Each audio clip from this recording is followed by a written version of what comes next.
jumhur berpendapat bahwa qada sholat itu memang diharuskan karena dia dianggap sebagai hutang, ya, dan itu bisa dicek walaupun tidak ditabani, ya, pendapat ini kan tidak ditabani, tapi ini jadi tulisan yang ada dibuat oleh Sabab itu di dalam kitab Ahkamus Sholat Syekh Muhammad Ali Raghib gitu ya. Jadi itu tetap harus diqada. Nah, berkaitan dengan teknis qadanya apakah di waktu yang sama ataukah ketika kita ingat, itu ikhtilaf di kalangan ulama gitu. Ada yang memang berpendapat bahwa ketika kita ingat kita pernah tidak atau meninggalkan sholat begitu ya, maka itu bisa dikerjakan begitu ya saat itu. Nah, tetapi pendapat yang lebih kuat itu adalah sholat dikerjakan di waktu yang sama. Misalkan dia pernah meninggalkan sholat subuh berapa kali, dia berupaya untuk mengqada sholat subuhnya begitu ya. Nah, jadi tidak ada rincian teknisnya gitu. Misalkan dia meninggalkan sholat subuh berapa kali gitu ya di dalam selama ia ingat misalkan. Terus kemudian dia ganti di sholat subuh, setelah sholat subuh dia ganti lagi untuk mengganti sholat yang lain gitu ya di waktu yang dia terlewat. Cuma saya belum menemukan rinciannya apakah harus diselesaikan pada hari itu ataukah boleh dicicil. Itu maksudnya dicicil di besok hari gitu ya dan sebagainya. Nah, itu pendapat yang dimana qada itu harus pada waktunya. Kalau qada yang diletakkan di luar selain waktunya, selain ingatnya, berarti dia memang meniatkan mengqada sholat di waktu-waktu yang dia terlewat begitu ya. Tetapi masih dalam waktu sholat.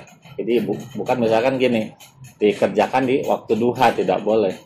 Ya, dikerjakannya kalau di waktu subuh, waktu zuhur, antara zuhur sampai asar, dari asar hingga maghrib begitu gitu. Jadi dengan catatan tidak boleh di luar waktu yang sudah sebutnya apa? Ada istilah fikihnya itu. Nah, itu saya lupa. Nah, seperti itu ya. Waktu sholat wajib gitu. Ya, pokoknya di antara tentang waktu sholat wajib saja. Nah, kalau di luar itu misalkan kayak di antara syuruk ke duha atau ke zuhur, nah itu juga begitu. Karena ada larangan atau gimana? Saya belum tahu, belum bisa menjelaskan itu ya dengan keterbatasan. Jadi yang saya pahami ikhtilaf itu terjadi pada pemilihan di mana dikerjakan qadanya. Apakah sama sesuai dengan subuh ya di subuh, ataukah sholat itu bisa dikerjakan di lain waktu ya, misalkan sholat subuh dikerjakan di sholat yang lainnya. Nah, itu terus tadi tuh ada rinciannya apa ya? Apakah bentar.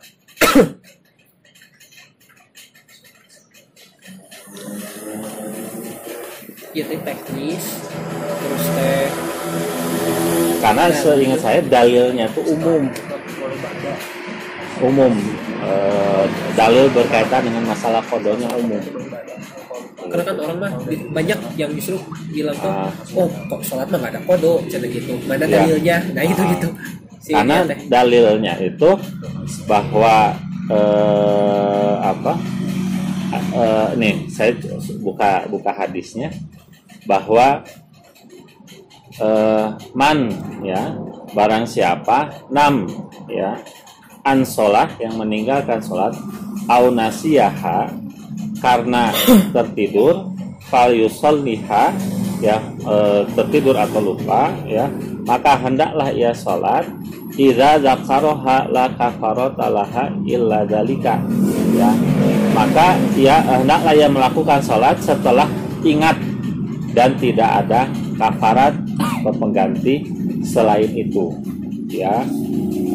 Atau hadis lain, idza nasiya ahadun sholatan aw nam anha falyaki biha idza dzakaraha, apabila seorang tidak sholat karena lupa atau tertidur, maka hendaknya dia mengqada ketika ingat ya.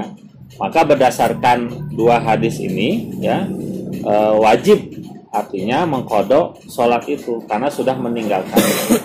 Nah, yang berikutnya ya artinya apa? Berkaitan dengan waktu ya, tahap berikutnya. Nah, saya ambil dari pendapatnya Imam An-Nawawi dalam Syarah Sahih Muslim. Yang pertama, adapun waktu mengkodok sholat itu adalah sesegera mungkin saat seseorang teringat, sebagaimana penjelasan saya tadi. Ya, kalau misalnya tidak melakukan salat subuh kemudian ingat pada sholat zuhur, maka dia kerjakan di sholat zuhur, begitu ya, seperti itu. Maka ia mendahulukan sholat kodoknya, ia mendahulukan sholat kodoknya, sholat subuh, lalu kemudian sholat zuhur.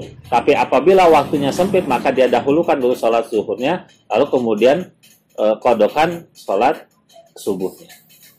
Jika waktunya sempit. Tetapi kalau luang, kodokan dulu sholat subuhnya, kerjakan kodok sholat subuh, lalu masuk sholat zuhur. Ya, seperti itu. Itu menurut Imam An-Nawawi. Kalau ingatnya jam 9-an gitu waktu duha gimana? Hah? Baru bangun jam 9. Ini sholat, kalau pendapat ini sholat. Kalau pendapatnya. Nah, itu berkaitan dengan hukum kodoknya. Berikutnya saya coba cari. Biasa gitu ya. Kalau jam sarapan. Terus sahur loh. Iya. Tapi sahur itu bisa dikodok.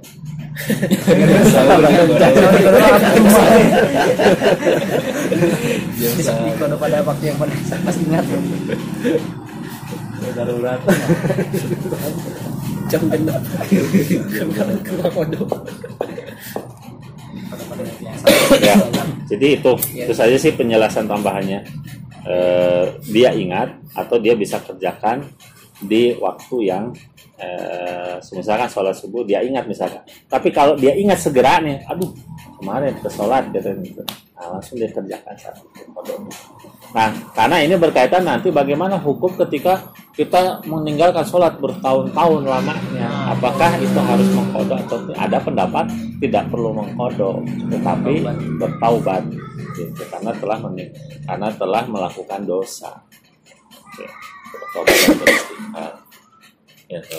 Itu kiranya. Jadi ada dua penekanan ya. Bagi ketika ingat langsung. Nah, ketika misalkan jarak ingatnya misalkan 1 kali waktu sholat gitu ya, maka kerjakan di situ. Gitu. Bisa dikerjakan seperti itu. Iya, kalau tekanan siksaan rezim misalnya tidak sholat, gimana yang di luar itu? Apanya? Tidak sholat misalnya berapa hari, gimana cara? Contohnya, ya. contohnya kayak gimana tekanan? Kan nggak boleh sholat kan? Kenapa nggak bisa sampai nggak bisa sholat? Ya disiksa atau dirantai Oh, kan begini. itu lain soal kalau begitu. Gimana maksudnya cara mengkodoknya gimana? Ya kan itu dalam keadaan tidak apa di luar kemampuan. Di luar kemampuan. Berarti kita ya salatnya yang sesuai itu ya. Iya, kalau itu ya kalau itu kan bukan karena disengaja ataupun ketidaksengajaan, bukan. Kan itu. Karena keadaannya memang seperti itu. Kalau tadi kan orang tertidur terus bangun jam 8 gitu. Jadi subrang kan itu. Subuh kaberangan. Nah, dia ingat, dia sholat kodok. Jadi sholatnya itu bukan sholat subuh, dia mengkodok sholat subuh. Karena sholat subuhnya udah terlewat, kan gitu. Ini bacaannya gimana? Hah? Siar, dahar. Bisa dari berjamaah aja tadi. Ada yang mau ada jadi makmum, nggak ada yang mau jadi makmum. Tapi tiduran sama-sama. Aku sama saya aja. Dan kalau sholat sunat juga, apakah saya pernah dengar ada hadis kayak sholat sunat rawatib qabla subuh itu bisa dikodok jadi ibadah subuh ketika lupa. Ada punya Syafi'iyah tuh kayak sholat id, sholat yang terbatas oleh waktu, yang tidak terbatas oleh waktu boleh dikodok. Ya, sementara ya saya belum bisa menjelaskan rinci. Pertama untuk sholat qabla subuh misalkan gini. Kita bangun kesiangan. Anggap di masjid itu sudah iqomah pukul 5 kurang 40, 5 kurang 20 ya. Jadi pukul 4.40 kan itu udah iqomah. Terus kita bangun jam 5 begitu. Apakah boleh kita masih boleh kita melakukan sholat qobla subuh atau sholatul fajri? Boleh sholatul fajri dulu, baru subuh. Batasnya di mana? Batasnya selama masih dalam waktu sholat subuh. Antum bangun setengah 6 ya, tapi itu masih dalam batasan subuh, artinya belum terbit fajar, belum nampak ya, maka itu boleh, itu boleh, masih boleh kan itu. Jadi kerjakan dulu sholat qobla ya, qobla subuh ya, antum langsung berikutnya kerjakan. Nah, berkaitan dengan apakah boleh mengkodok sholat sholat rawatib yang lainnya, yang pasti yang saya tahu yang sunnah muakkad itu tidak boleh. Sholat rawatib yang sunnah muakkad karena terikat waktu yang sunnah muakkad. Maka yang mungkin bisa masuk ya itu sholat mutlak, gitu, yang masuk kategori sholat mutlak. Kira-kira begitu ya sementara gitu. Saya belum menemukan berkaitan dengan pendapat Imam Syafi'i. Saya catat dulu ya, berkenaan pendapat Imam Syafi'i berkaitan dengan tadi qada salat Sholat Aid. qada salat rawatib ya.